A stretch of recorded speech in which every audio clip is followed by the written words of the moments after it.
high again.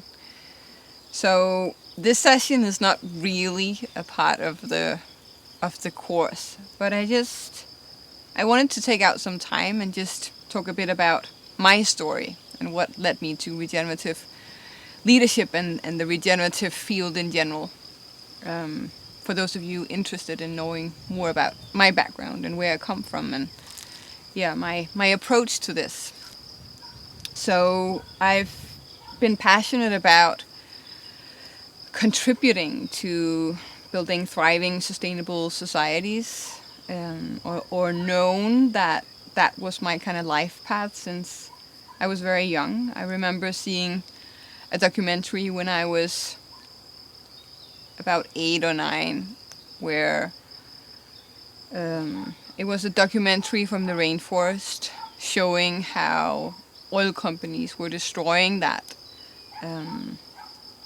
And I remember being shocked by seeing that devastation. And I promised myself that I would contribute to stop that. And with other kids, I was became part of a campaign to raise money to buy up pieces of the Amazon rainforest. And decided that as soon as I was old enough, I would go to the Amazon, and I would I thought that I would kind of be in the field of environmentalism, and that I would work on the ground, fighting for these rainforests. So this has always kind of drawn me, and I went there when I was about 19. And I worked through an NGO that through the same NGO through which I had bought up the pieces of the Amazon as a child. And I went there to work as a volunteer for a couple of months. And it was a fascinating time. We collected seeds and grew seedlings. We replanted rainforest. We went on trips into the forest and destroyed huts of snipers that were shooting animals that were about to go extinct. The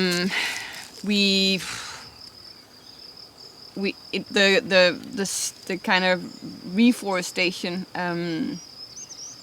was close to a little village where there was a shaman who was teaching us a lot about plants and spirits and the interconnected web of life, and I was very fascinated by that. But I also experienced in me an anger, but also an impatience and a desire to change things at a more systemic level. And I saw again and again how oil companies would, how their big tanks would come into these forests and just leave utter destruction behind. And I kept thinking, what if I could change that mindset? What if I could change the mindset of business? Then I could probably change things and have more impact than if I just live here out in a forest and replant forest. And today I'm not saying that that's true, but that was what led me to then go back to study business. And I did a master in political communication and leadership, but my dissertation and thesis was on how companies successfully transitioned to, at that time, back in the days, because I'm very old now, it was called a low carbon economy. So what are the successes? What are the failures? I interviewed global CEOs and learned from them. And then I've just been for the past 15 years on a journey of starting organizations that worked in the intersection between sustainability, political agreements, climate change policy, innovation, and been part of many great new initiatives that I have helped start. One of them were the Copenhagen Climate Council that I was the project director of, something I helped start when I was 26, so that's a very long time ago now. And the objective of that alliance, it was an alliance between Jim Rogers, the CEO of Duke Energy, the CEO of China Powers, the CEO of many European utilities, and people like Lord Michael J., people like James Lovelock, who've written Gaia Theory. Many really great people. Sir Richard Branson was involved as well. So it was an alliance of 30 thought leaders that wanted to come together and lead up to COP15 in Copenhagen. At that point in time, everyone thought that would be the point in time where we would renegotiate a new political agreement to take over from the Kyoto Protocol that was negotiated and agreed upon in 1997. So it was thought to be this kind of big point in time for mankind. And now the global society would come together and agree upon a new political agreement that would set us on a more sustainable trajectory. So I started this in 2017 and was the project director of that for 2.5 years. So the COP15 didn't really work as we had hoped for. It was a political failure of quite big magnitude. If anyone is interested in me talking more about that, I could do that in a live session. But the summary of why it went really wrong, if you ask me, is the desire of a few big egos wanting or believing that you could just ignore smaller countries. So there was a lot of things that was done really wrong. And that Christiana Figueres, who succeeded negotiating a political agreement 6 years later in Paris, she did very differently. And her approach to leadership is actually something we will talk about a bit in the course, because she's, in my opinion, quite a role model in how you create a safe environment, how you truly listen to everyone around the table, and not just the most powerful or the loudest voices. So after COP15, I was quite depressed, to be honest. I had spent every waking hour, and I'm not kidding, it was before I had kids. I spent all my life doing my little bit on hopefully helping succeed with a successful outcome in Copenhagen. So I traveled around with negotiators and helped build local momentum in cities like Mumbai and Beijing and Detroit, and tried to really mobilize the business community and make them aware of the business case for a strong global deal. So after having spent years of mobilizing that, not me alone, of course, but in my little world, I had spent all my energy on that.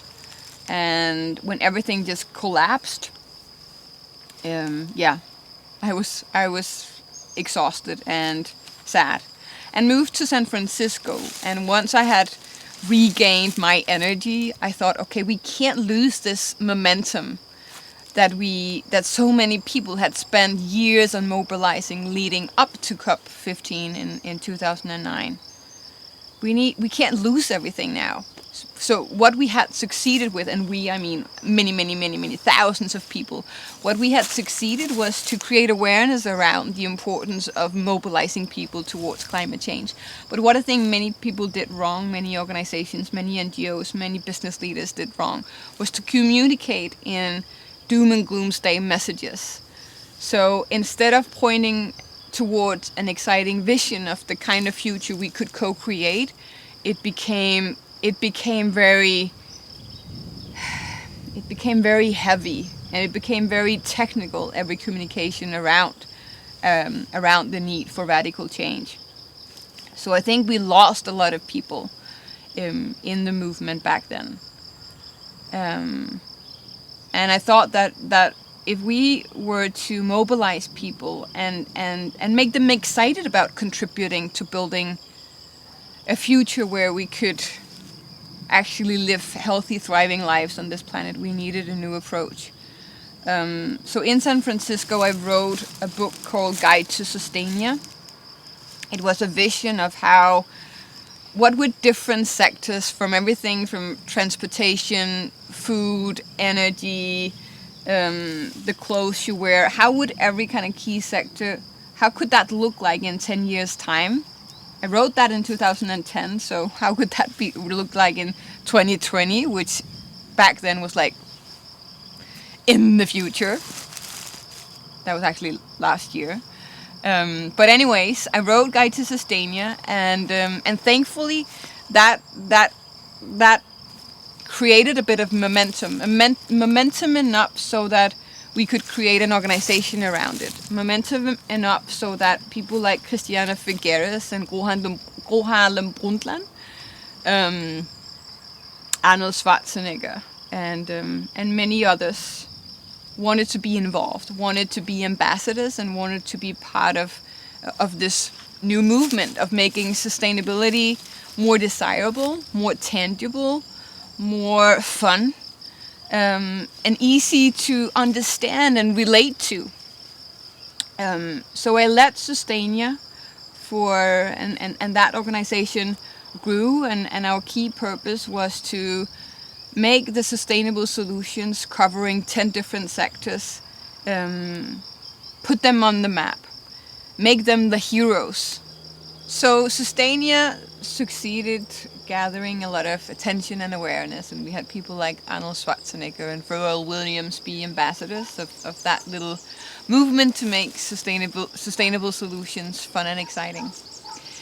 And again, I worked non-stop and all the time, and in the process I also became a mother to a wonderful little daughter in 2013, Roxy. And that of course changed my perspective to a lot of things, but it also meant that all of a sudden I was kind of performing on all stages. I was a mom and I was leading this organization, and I was just not in any way concerned about inner sustainability. I did not give myself the time or the chance to regenerate and preserve my life force.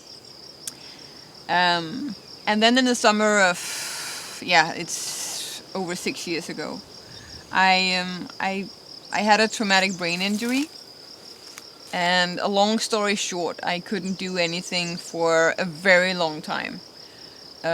So I was just completely under the radar for at least 2.5 years. And I actually, a few years ago, gave a TEDx talk about that experience of having been on full-on mode, working all the time, giving keynotes, traveling the world, feeling like you're paying a little or you are contributing a little to a movement that you're passionate about, but just burning your candle at every end, if you can say that, just not regenerating myself in any way.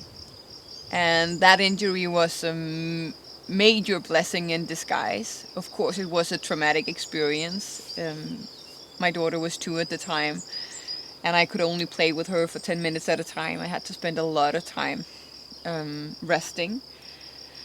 But it also reconnected me to nature, and that kind of deep connection that I had with nature since I was a kid, and also when I was in the Amazon. And it was a reconnection that I really, really needed at that time. So if you want to kind of know more about what it feels like for a super full-on person all the time to suddenly completely surrender, I couldn't cope with any kind of input. I couldn't listen to podcast or music. I couldn't read or write. I just had to accept that what I could do was to be there, be present, I had to spend a lot of time in silence. I had to spend a lot of time meditating. And I just kind of, nature became my refugee, and it became my savior in many ways. And it also led me to explore the field of sustainability from a completely different angle. And I got many of these epiphanies of like, why are we not talking about this in sustainability circles, conferences? Why are we not talking about the intelligence and wisdom of nature? And why are we not talking about inner sustainability? And it really led me, or led me back on a path that were based on the wisdom and intelligence, and this deep connection to nature that I'm incredibly thankful for. So that's some of the good things that this injury led to, and I have now spent the past many years on connecting the dots and doing my bit to contribute to changing mindsets and changing the way we approach organizational development, leadership, business, and how can we infuse the way that we run our organizations, the way we do business, with a regenerative attitude to life, and how can we understand that we will never succeed a sustainable transition if we don't both focus on the inner and the outer, and that we need this cyclical approach to life that we will talk a lot more about in the course, that we need to respect that for life to thrive, for us to thrive, we need to ensure that we have space and that we cater for every season, and that we also slow down and regenerate and take that time. And that was something that I had to learn the hard way, and it was something that had not been part of my programming. To be a success, you have to do is sort of part of the environment that I grew up in. That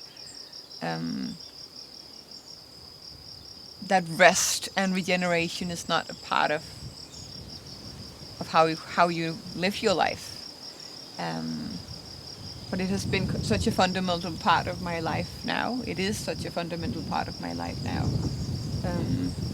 This is my greatest teacher, and I want to do my bit to contribute to infuse that intelligence of viewing everything as greater interconnected ecosystems. How can we infuse the awareness that comes from understanding ecosystems at a greater level, at a deeper level? How can we take that wisdom with us into societies, in every corner of society, in every corner of leadership, organizational development? So that's what I do now. I co-authored a book called Regenerative Leadership that many of you will have probably come across, because that's maybe also why you are here. I was once I came out of the recovery cave, one of the first projects that I got involved in was a project of how can we make the way we do pilgrim traveling more sustainable. So every year 330 million people are traveling around the world to holy cities, and how can that be done in a more sustainable, regenerative way? And in one of the meetings where faith leaders from 7 faiths gathered in London, I gave a talk about the importance of inner sustainability and regeneration. And a guy named Giles Hutchins was in the audience, and I didn't know him at that time. But he gave me his business card and said, I really like your talk, and I think we should reach out to me. And I kind of forgot, and then a couple of months after, his business card fell out of my bag, and I was curious, and I went on his site that says something about in learning from nature or the wisdom of nature, and I saw that he had written books about business learning from nature. He had written about the story of separation. So I reached out to him and felt like he was a kindred spirit, and interviewed him for my podcast that was all about a new approach to leadership. And we connected, and we started to run retreats together, leadership development, and in that process we gained inspiration and insights, and the alchemy between us led to us writing the book Regenerative Leadership. And some of the frameworks, for example, the regenerative business DNA, we will also go through in this course. So and he will also be one of the guest speakers in the live sessions. So this course is filmed on a permaculture farm in Portugal. Me and my family decided in the midst of the pandemic, we were living in an apartment in Copenhagen, that we wanted to escape the madness of pandemic life with kids in a city. So my partner in life, Ulrich, quit his job, and we moved here with our 2 kids, Roxy, who will soon turn 8, and Carlo, who will turn 2. He was 10 months when we arrived here. So we have spent a year here on a permaculture farm learning from nature hands-on. It's been a wonderful experience. It's also been incredibly challenging, and that's maybe something we can talk about in the live sessions. Why you can have an idea about something, that community life, because we live on the farm with another family. Community living and homeschooling your kids and living off the land, growing your own vegetables, being surrounded by animals. It sounded like a fairy tale, and in many ways it's been such a wonderful experience, but it's also been one of the toughest years.